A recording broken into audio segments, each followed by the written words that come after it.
putting an end to identity politics. This is the Kevin Jackson Radio Show.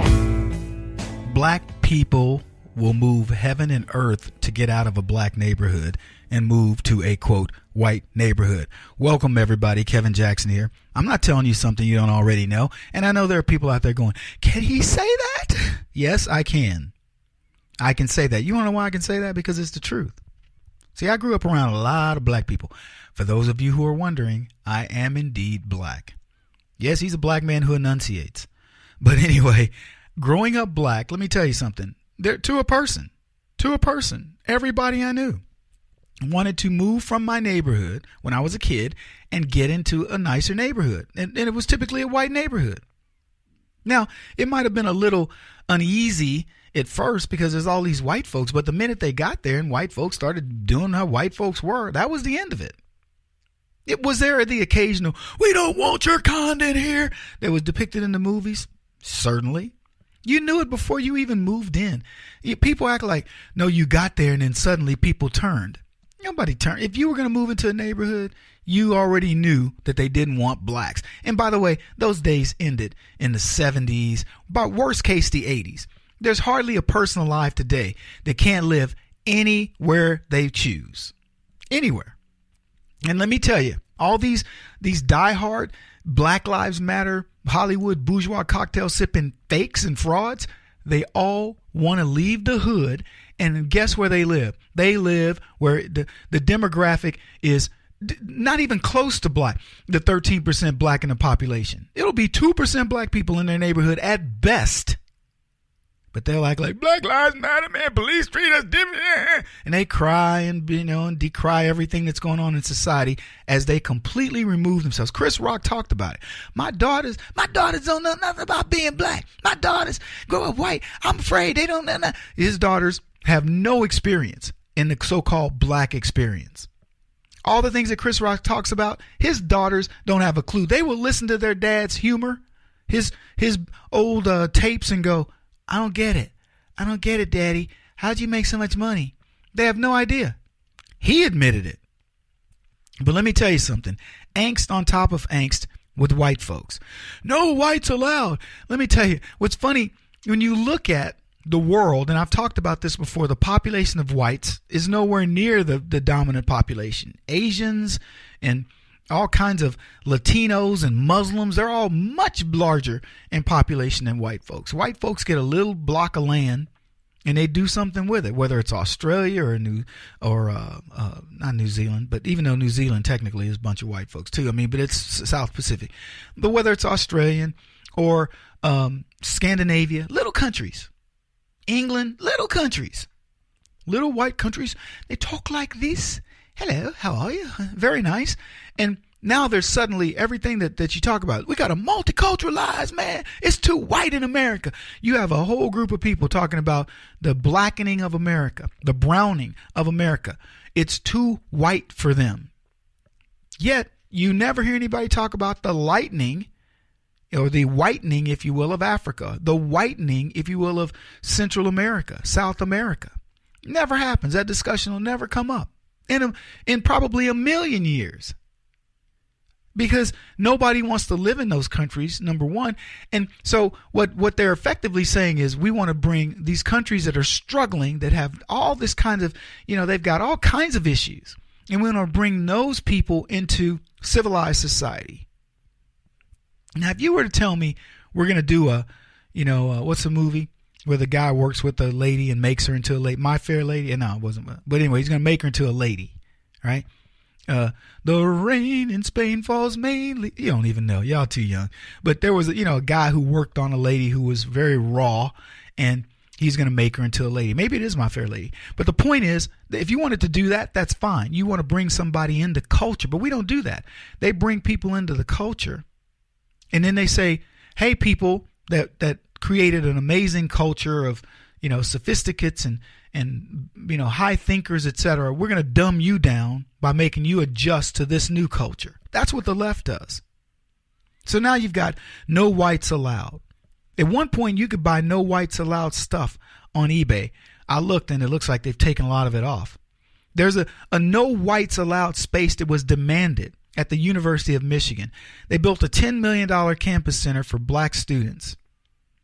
$10 million campus student for black students. A space they wanted to be dedicated to community organizing and social justice, specifically for people of color. Yeah. $10 million students center for black students wasn't enough. They still wanted something where they said, no, we don't want any white people to come in. I want you to just think about that if they did anything close to that for whites.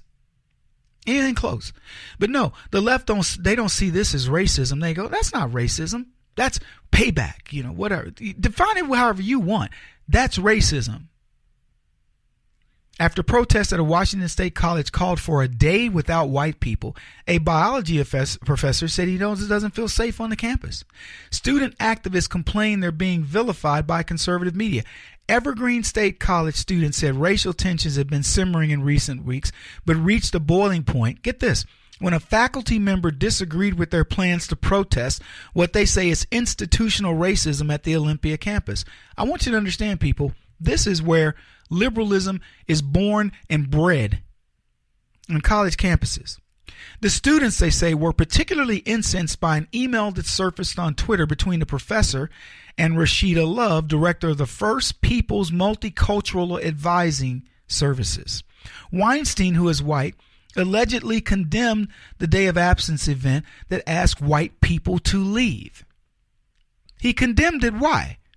As a human being, as somebody who probably believes that he fought for all the, for the turnover, the turnover in culture that allows blacks to become part of society. He believes, this leftist professor believed he fought for that. And now what does he get? He gets discrimination. And he's going, I don't get it. And I'm saying, Professor, the dog that you fed is now biting you. Don't bite the hand that feeds you. That's what's happening. And he created it. Academia created this themselves. Leftism created this. Let me tell you, folks, this story is a horror story for a lot of these leftists.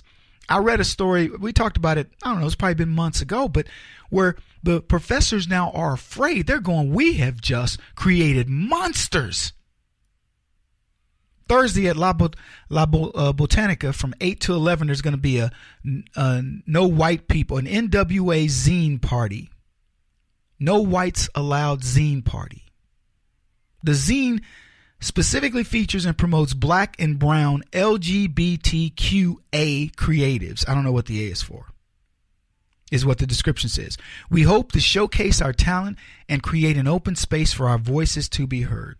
The description goes on to explain that, quote, for a long time, black and brown people, especially those who are queer, have been told that they don't have a space, that they don't have a voice or a say. With this, we would like to create a space. Student Kayla Ramey further elaborated on the event's purpose with this comment. I keep having to make this post, but I'll try one last time so everybody clearly understands. The name of the zine is No Whites Allowed. It is a zine for QPOC and by QPOC. Now, I don't even know what that means. Queer point of something? QPOC. She wrote, noting that while white people are welcome to come to the event, the main goal is to celebrate and empower people that society routinely ignores and rejects. So she names her event No White People Allowed. And it's supposed to support people of color and the gays. So it doesn't include white gay people. So where do the white queers go? What's their deal? Where do they hang out? But here's what they say. This is what's always funny to me. Support from white people and heterosexual people is appreciated, but not necessary for the success of the event. Inclusion is not inherently good, and exclusion is not inherently bad. Guys, I give you leftism. It cherry picks when something's good or bad. It cherry picks it. If it's an all male thing, then it's bad. Why are you excluding women? If it's an all women's thing, well, it's good. Oh, by the way, men, you can feel free to join in and watch us destroy you, watch us emasculate you, but men, don't you dare do it.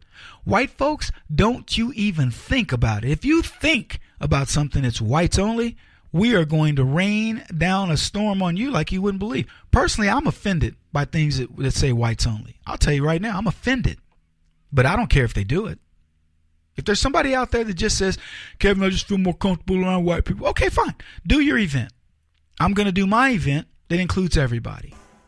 People ask me just recently, Kevin, are you uneasy around a lot of white folks? Why? Why would I be?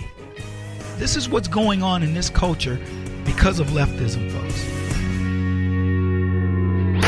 He won't stop until he's the top-rated radio talk show host in America. What kind of weird competitive freak are you? This is the Kevin Jackson Radio Show.